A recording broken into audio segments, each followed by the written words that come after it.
Dzisiaj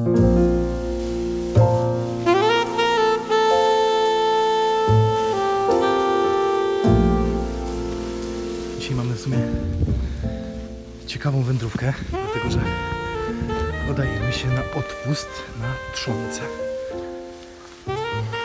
Podobno na samej górze jest kapliczka, gdzie od 50 lat trwa taka tradycja, że ludzie idą na odpust na Trzonkę. No i zobaczymy, jak to tam wygląda.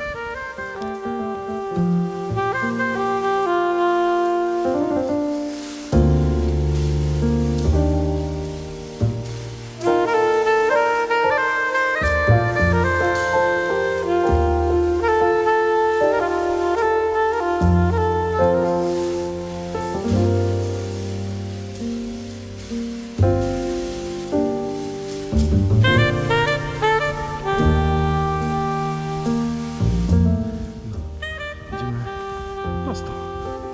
Tutaj jest ścieżka w lewo i w prawo. Idziemy prosto.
Coraz bliżej.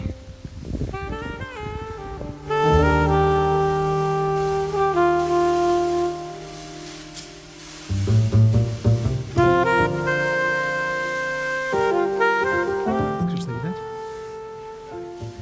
I troszkę żaru. To jest żar i skrzyczne w tle. Pięknie.